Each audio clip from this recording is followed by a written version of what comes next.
Hey everyone, and welcome back to the channel where we explore wisdom that can truly transform our everyday lives. Have you ever felt like you're constantly chasing peace?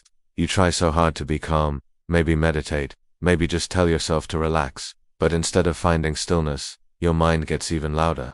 It feels like the harder you try, the more peace slips through your fingers. Right, well, today, we're diving into a beautiful, ancient story about true peace, a secret held by something as grand and unmoving as a mountain. It's about how sometimes, true stillness isn't something you chase or find.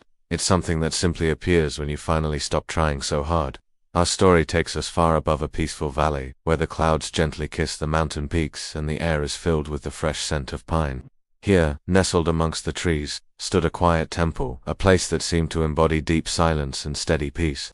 But even in this tranquil setting, there lived a restless heart, a young monk named Ren. Every single morning, Ren would join his wise old master, sitting cross-legged, facing the glorious rising sun. The world around them was perfectly calm, birds chirping, a gentle breeze rustling the leaves, but inside Ren's head, it was a completely different story. Storms brewed endlessly. His legs would ache, his thoughts would leap and jump like wild monkeys, and the more he tried to meditate, the more peace seemed to escape him. Can you relate to that feeling?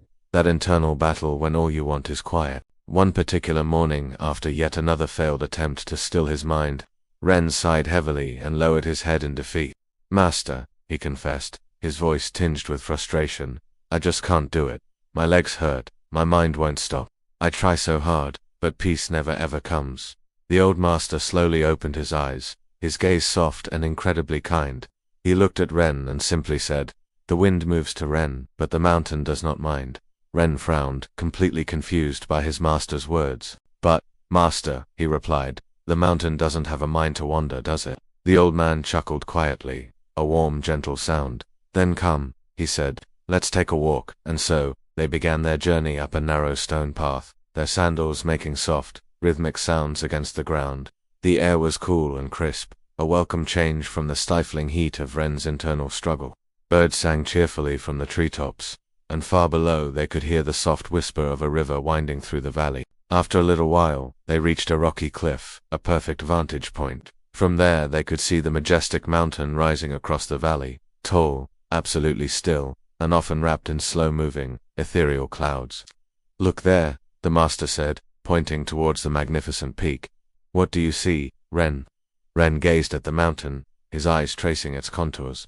Its slopes were covered in dark green forests, and silver streams glinted in the sunlight as they cascaded down its sides. Birds soared effortlessly around its shoulders, and the wind passed gently over it. Yet the mountain itself never moved, never wavered. "It's beautiful," Ren said softly, almost a whisper, completely captivated by its silent grandeur.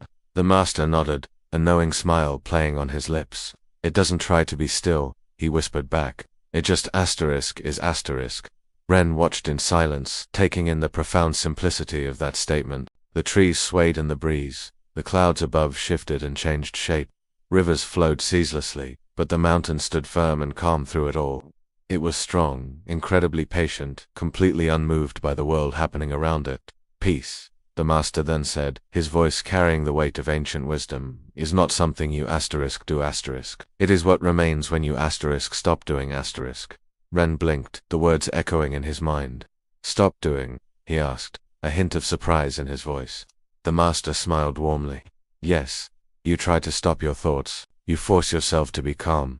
But peace isn't a task, Ren. It's your very nature. It's like a pond. When you stop stirring it, the water naturally becomes clear." Ren looked down at his lap, a wave of understanding washing over him, mixed with a little shame. He realized he had been fighting himself all along. He was trying to silence his mind as if pressing down waves with his hands. But, just like with water, the harder he pressed, the wilder and more turbulent the waves became.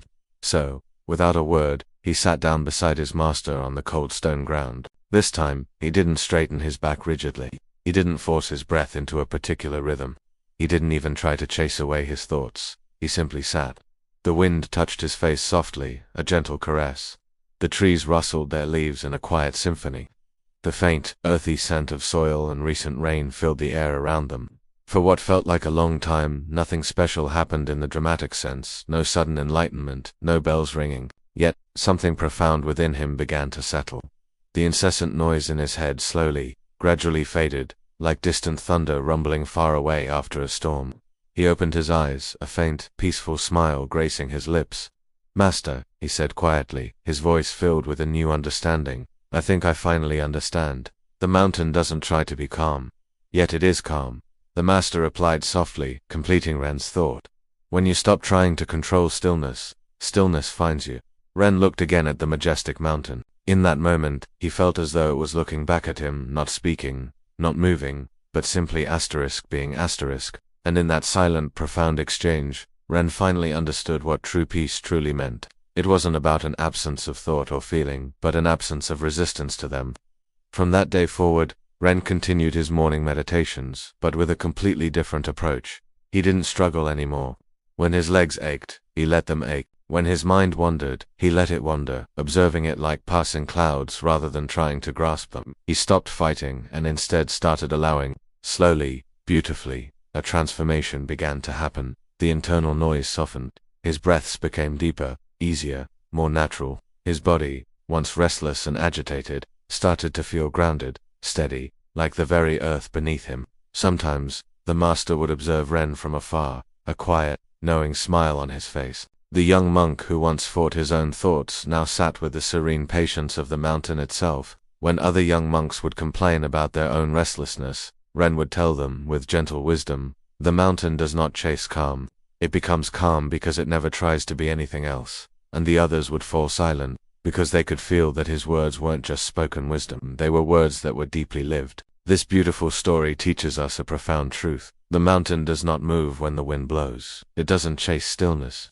It simply remains. And that, in its very essence, is its strength. In the same way, true peace is not something we can catch, or control, or force. It is something that appears naturally when we stop trying to hold on to it too tightly. When your mind feels loud, when your heart feels restless, remember the mountain. Sit quietly, let the wind of your thoughts blow past you, let the clouds of worry drift away. Beneath them, your true self, vast, steady, and infinitely calm, remains untouched, always there. Peace comes not from demanding perfection, but from cultivating patience.